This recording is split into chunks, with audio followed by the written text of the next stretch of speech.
Hello everyone, and welcome. Before we begin, here's a quick explanation. Adolf Hitler was the dictator of Nazi Germany from 1933 to 1945. He started World War II, caused the deaths of millions, and led one of the darkest times in human history. We are not telling this story to support him. We are not telling it to criticize him either. This video is only for educational purposes. To help you learn from history, to help you practice English, and to understand what really happened in his final 24 hours. If you want to know his full life story, you can watch his complete biography on our channel.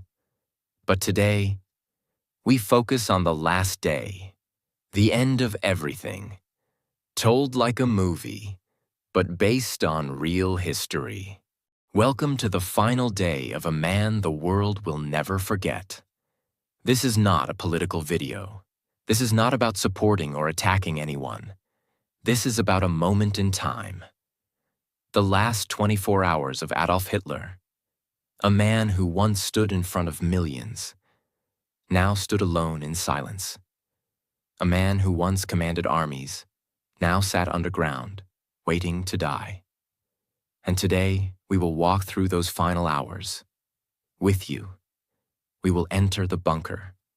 We will feel the walls shake from bombs above. We will see fear on the faces of those who followed him to the very end. And yes, this video is also perfect for English listening practice. We use real-life events, clear storytelling, and powerful vocabulary, so you can improve your English while witnessing one of the most intense days in history. Let's begin. Part 1. April 29th, 1945. The bunker, the bride, and the breaking point. It's deep into the night. The world above is on fire. But below ground, inside the cold concrete bunker beneath Berlin, time is slowing down. Adolf Hitler, age 56, is sitting alone. He knows the war is over. He knows the city above is being taken street by the Soviet army. He knows death is only hours away. And yet, at this moment, he makes a strange decision. He tells his assistant, "Prepare for a wedding. Tonight, I will marry Eva." Why now? Why, after 14 years of silence, did he choose this moment, at the end of the world, to finally marry her? Eva Braun had been with Hitler since she was 17. She had waited in the shadows, far from the public eye. She was never shown beside him in photos, never acknowledged as his partner in speeches. For 14 years, she waited, quietly, faithfully, away from the spotlight. She had tried to take her life twice, not because he hurt her, but because she felt invisible. But she stayed. She believed in him. And in his final days, she refused to leave the bunker, even when everyone else begged her to escape. And that's when he knew. This woman had followed him not for power, not for money, but out of blind, private loyalty. And now, with the city falling and the walls trembling, he said, "She deserves my name, even if only for a few more hours." This was not a romantic decision. It was not about love. It was about control, ritual, and finality. He wanted to end his life with everything arranged: a marriage, a will, a last speech, a planned death. It was the beginning of his goodbye. In a small room, dimly lit and silent, the wedding began. There were no flowers, no music, only the sound of pens scratching on paper and distant explosions above. Eva Braun wore a pale blue silk dress. Her face was calm, too calm. Everyone around her said the same thing. She smiled, like she had accepted everything. Hitler wore a simple black suit, no medals, no uniform. A civil officer stood before them and asked the traditional questions. "Do you take this woman?" He answered, "Yes." And just like that, after 14 years, they were married. The staff tried to celebrate. A small table was set. A bottle of champagne was opened. But no one drank. No one laughed. The air was too heavy. One officer later said, "It felt like a funeral, not a wedding." After the wedding, Hitler walked to a nearby room and sat at his desk. With a shaking hand and dead eyes, he began to dictate his final words. His political testament. His secretary, Traudl Junge, sat across from him and typed every sentence. He didn't say sorry. He didn't cry. He didn't admit failure. Instead, he blamed the Jews for the war. He blamed his own generals for betrayal. He claimed history would understand him, though he would not be alive to see it. And then he said something very clear. "I do not want my body to be captured. I want it to be burned." He remembered what had happened to Mussolini, whose body was hanged and spat on. He would not allow the same. He signed the document. Slowly, carefully, his last command. It was now close to 5 a.m. After finishing the document, Hitler went to rest. Not to sleep, because no one truly slept that night, but to lie down and wait. Outside, Berlin was breaking. Soviet tanks were smashing through the last Nazi defenses.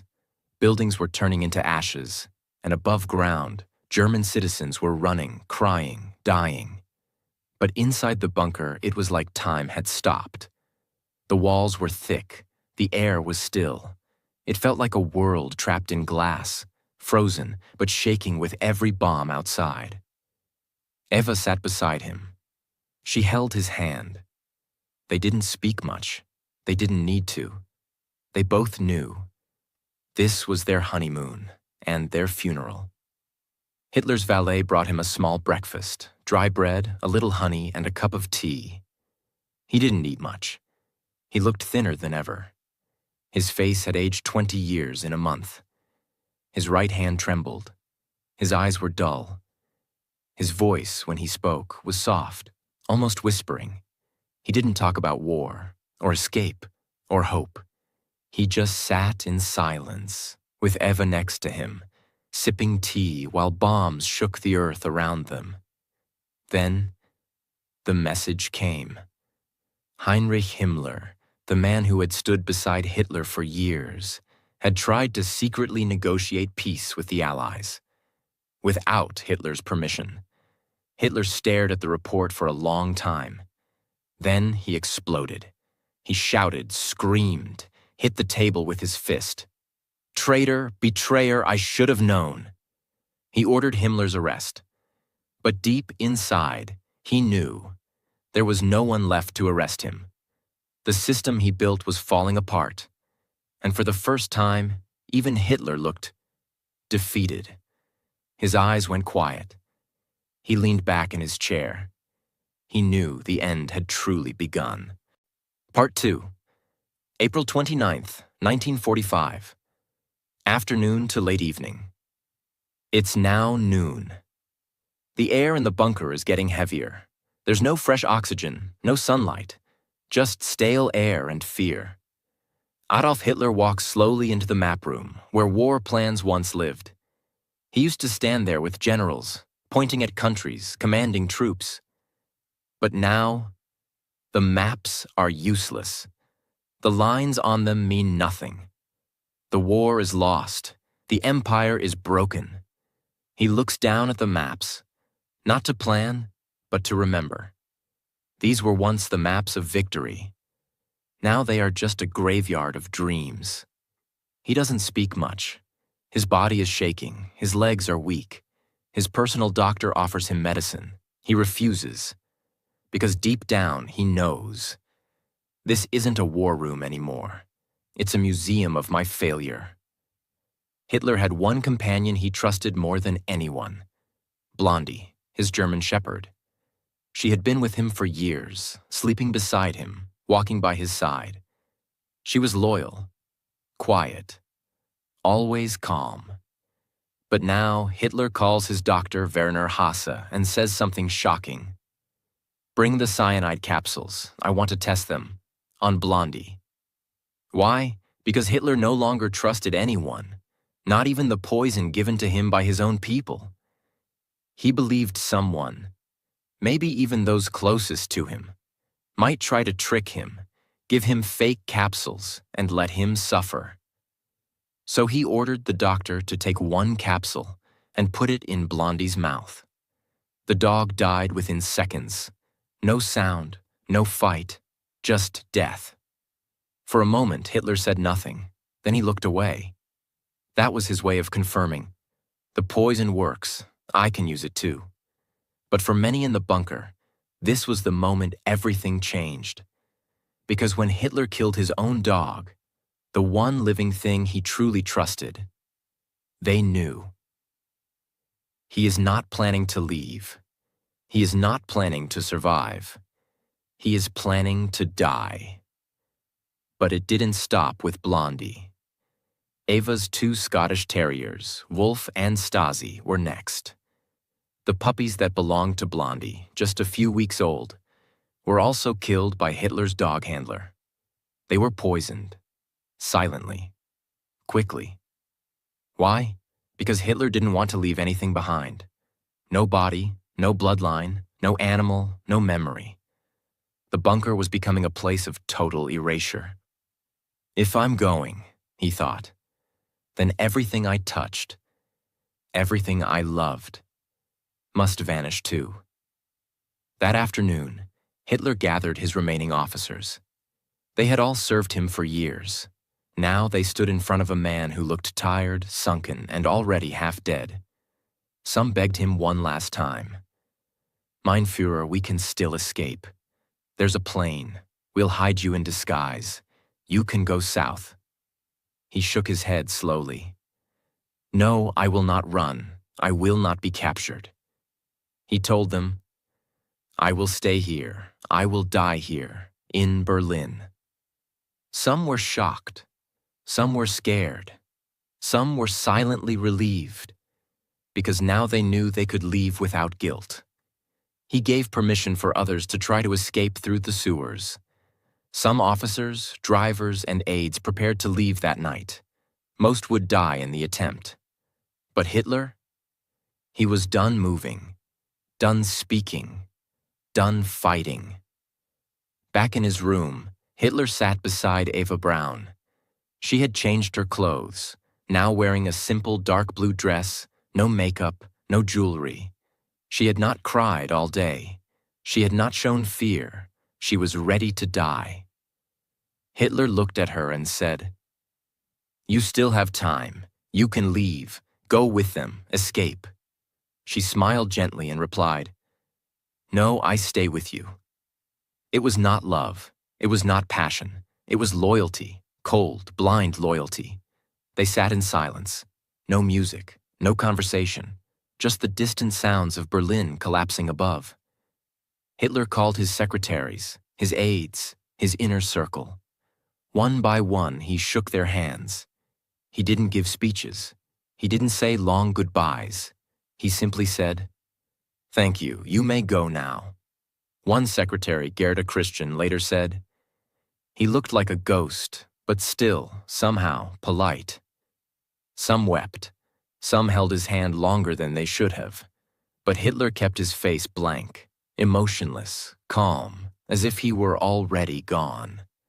That moment was the end of a chapter. The people who once surrounded him like a king were now walking away, leaving him alone with his wife and with his death. As strange as it sounds, the night became quiet. Hitler ate a small meal, the same as before, bread and tea. He sat with Eva. They talked very little. Outside, the bombs were getting louder. The Soviets were now just blocks away. Gunfire could be heard above the garden. But inside the bunker, Hitler wasn't moving. He was writing something in his notebook. He wasn't giving orders. He wasn't reading the news. Because the war, his war, was already over. Hitler stood up slowly. His legs were weak. His walk was slow. He went to his private bedroom. Eva followed. The door closed behind them. There were guards posted outside, but no one was allowed in. It was not a night for sleep. It was a night to prepare. Because by the time the sun would rise, everything would end. As April 30th begins, time no longer feels real inside the Führer bunker. Above ground, Berlin is collapsing street by street. The sounds of explosions are now constant. Gunfire, shells, even human screams. The Soviets are almost at the gates, but inside, it is silent. Hitler lies in bed, eyes open, staring at the ceiling. He is not sleeping. Eva Braun is next to him, quiet, peaceful, already emotionally gone. She knows it's her final night. Down the hallway, staff members whisper softly. Nobody knows what to say anymore. The bunker has become a waiting room for death. Hitler gets up. Slowly, carefully. His steps are weak. His back is bent. His clothes hang loosely on his thin body. He walks into the hallway. His eyes scan the faces of the few people still loyal to him. No anger, no panic, only stillness. Like a man who has already said goodbye to the world inside his heart. He sits in the dining room with Eva. They eat a small breakfast. The same as always, dry bread and tea. Eva tries to smile. Hitler tries to stay calm, but everyone knows, this is not a meal. This is a ritual before execution, one they will perform themselves. Hitler calls in his aide, Otto Günsche, and gives him two very specific orders. 1. After he and Eva are dead, their bodies must be immediately carried outside and burned. 2. The burning must be done completely. No trace should remain. He reminds Otto of what happened to Mussolini. Hung upside down, spit on, mocked by the public. That will not happen to me, Hitler says. You must burn us, no matter what it takes. Otto nods. His face is pale. His hands are shaking, but he agrees, because disobeying was not an option. Even now, Hitler gets dressed, not in a uniform, not in a general's coat, but in a plain military jacket, buttoned all the way up, and dark trousers. Eva puts on a dark blue silk dress, her favorite. No jewelry, just soft perfume. She brushes her hair carefully, like a bride preparing for her final hour. Then Hitler walks into the hallway. One by one, he meets with his personal staff. He shakes each of their hands slowly and quietly. To some, he says a word. To others, just a nod.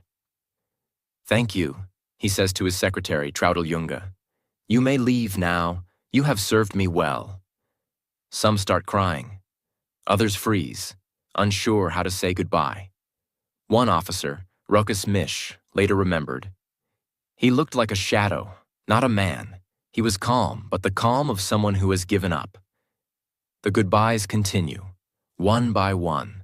No ceremony, no tears from him, only silence. Hitler and Eva return to their private room. There, Eva sits on the sofa, calm, unafraid. She opens a small brass capsule, cyanide. She holds it in her hand and looks at him.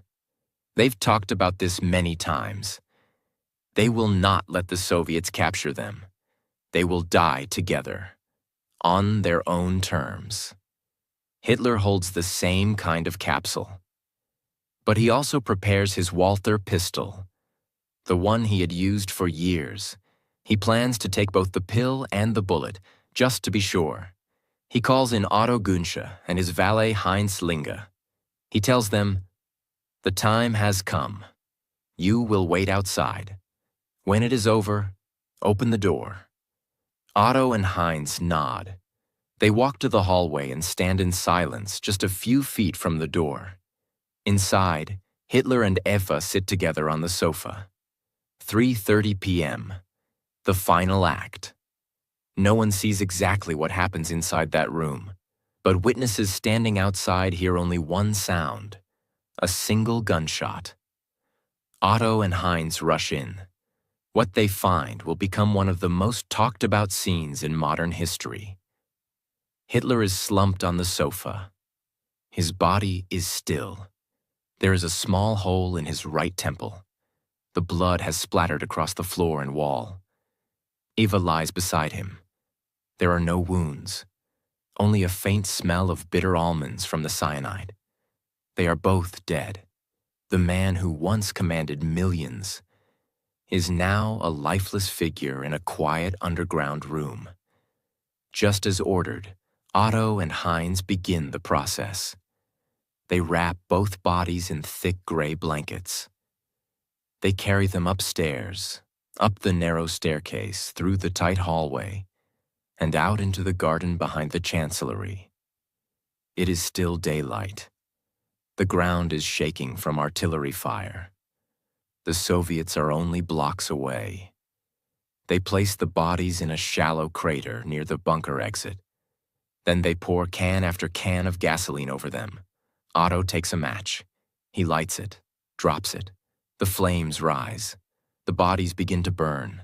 No music, no prayer, no soldiers, no flag, just fire, smoke, and silence. They salute the flames, then run back into the bunker as gunfire cracks overhead.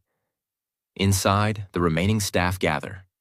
Otto reports, "The Führer is dead. His body has been burned."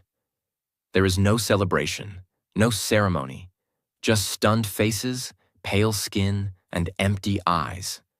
For a moment, nobody speaks. Then someone says, "It's over." And just like that, everything Hitler built, everything he controlled, everything he dreamed, was now ashes in a garden. Part 3.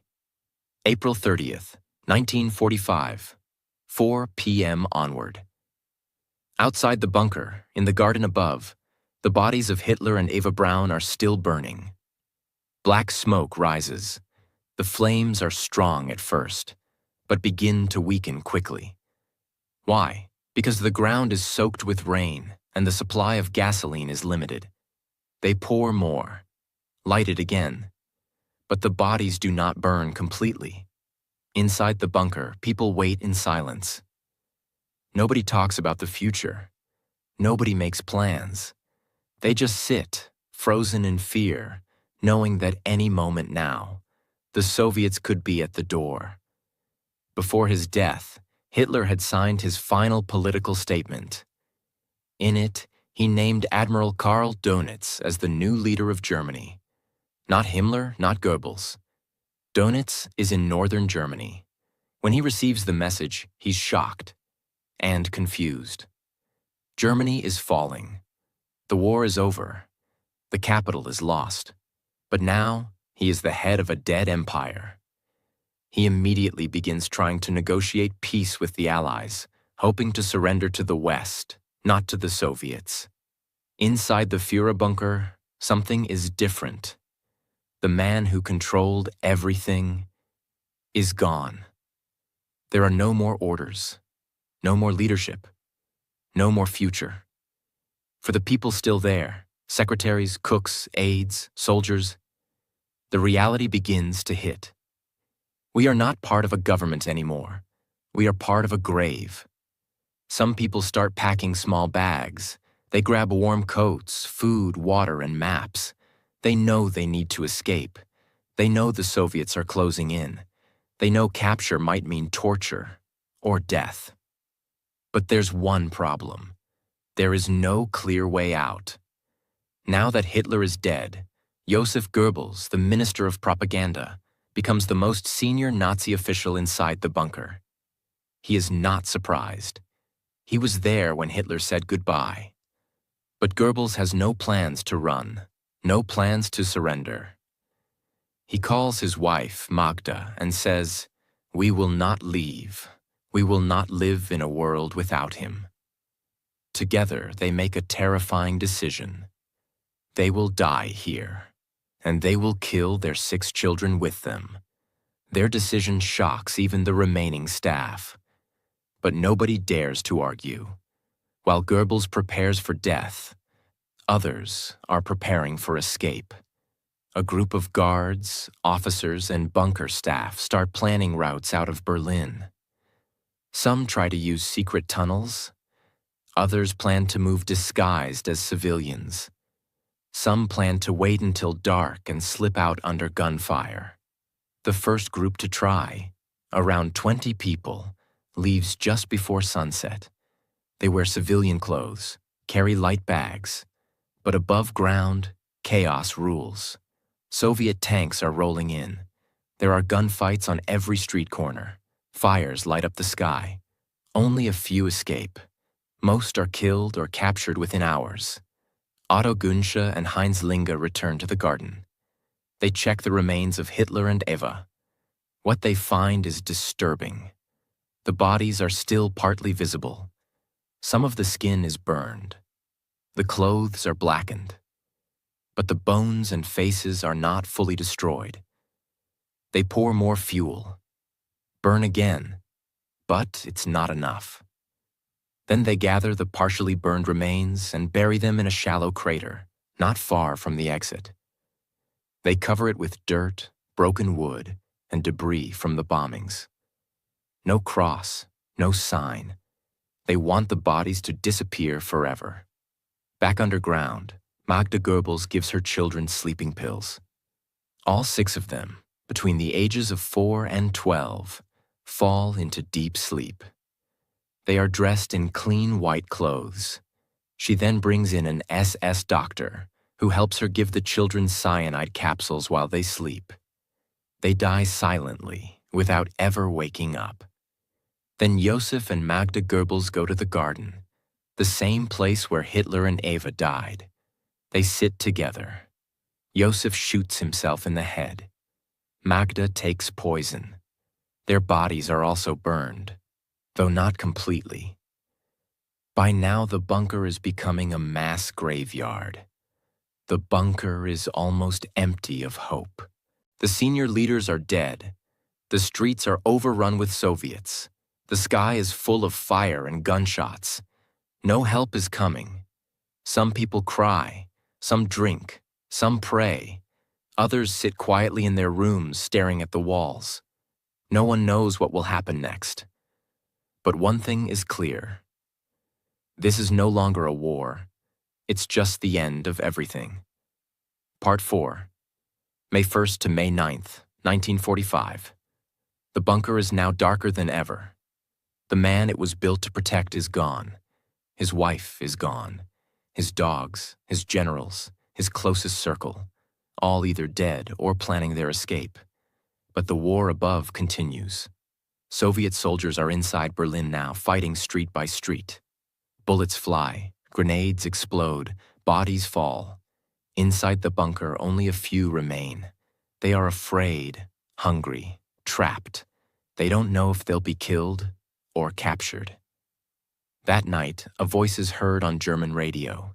It is Admiral Karl Dönitz speaking from northern Germany. He announces that Adolf Hitler has died, but he does not say how. The Führer has fallen in battle, fighting for Germany.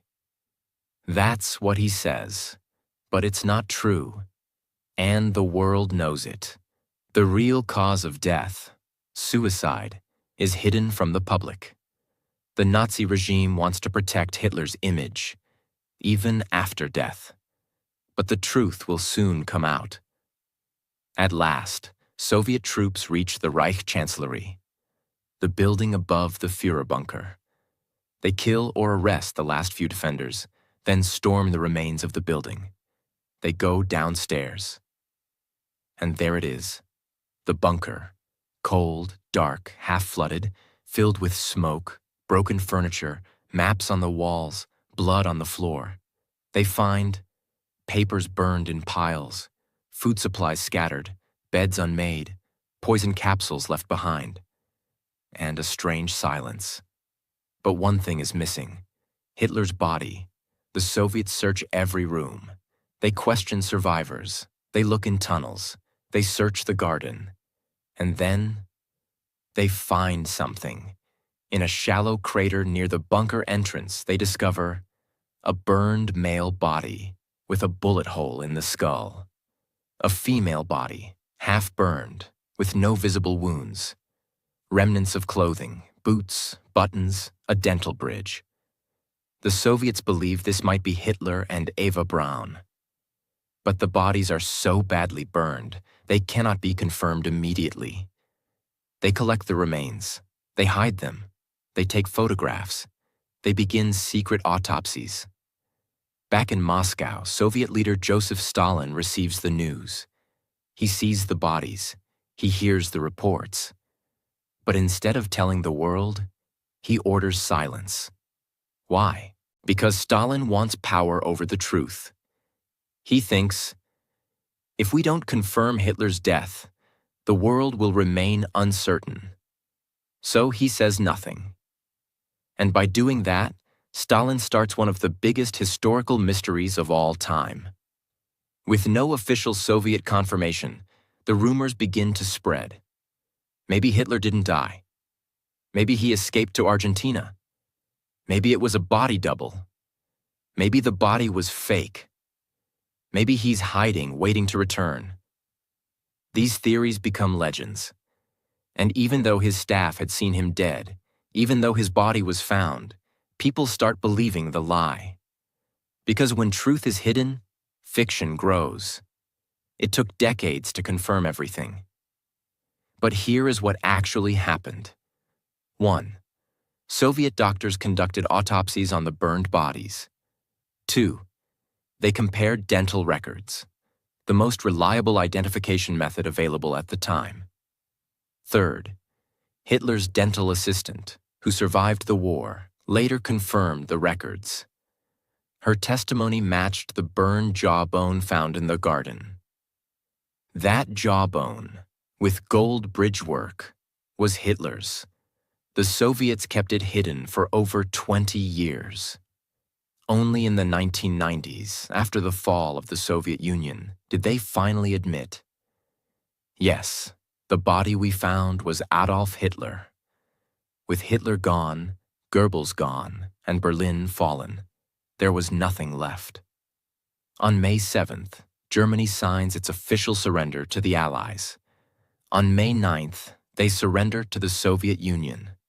The war in Europe is over. Nazi Germany is dead. The Third Reich, once powerful, terrifying, global, has ended in a bunker, in silence and flames. The news spreads fast. Newspapers print huge headlines. Hitler dead. Suicide confirmed.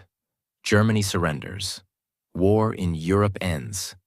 Some people celebrate in the streets. Some cry in private. Some don't believe it at all. Because how could a man who started so much horror end his life in a quiet room with a pill and a gun? It felt empty. It felt too easy. But that's the truth. He didn't die in battle. He didn't face justice. He didn't beg for mercy. He died by his own hand, underground, surrounded by fear, failure, and fire. The Soviets destroyed most of it. They blew up the entrance, covered the ruins with concrete, and tried to erase it from history. For decades, the location was kept secret. Today, the site is just a simple parking lot in Berlin. No signs, no memorials, no statue. Because Germany chose to never glorify the place where evil ended. And that is powerful. And this was the true historical story of the last 24 hours of Adolf Hitler. Told not to praise, not to support, and not to attack, but to learn, understand, and remember. What we learn from this story, no matter how powerful someone becomes, if they lead through fear and hate, they will always fall, in silence and shame. History is not just about facts. It is about understanding the cost of blind leadership, war, and destruction. The most dangerous leaders are not the loudest. They are the ones who are followed without question. And finally, If we do not learn from the past, we risk making the same mistakes in the future. This video also helps you practice real-life English through deep storytelling, emotional vocabulary, and simple sentence structure. So if you are learning English, you are not just watching history. You are improving your listening, understanding, and speaking. If you found this story powerful, if you learned something today, and if you want more true, emotional, and educational videos like this, then please subscribe to this channel right now, because every video here is created with purpose, to help you learn, grow, and become stronger, in English and in life. Thank you for watching. See you in the next powerful story.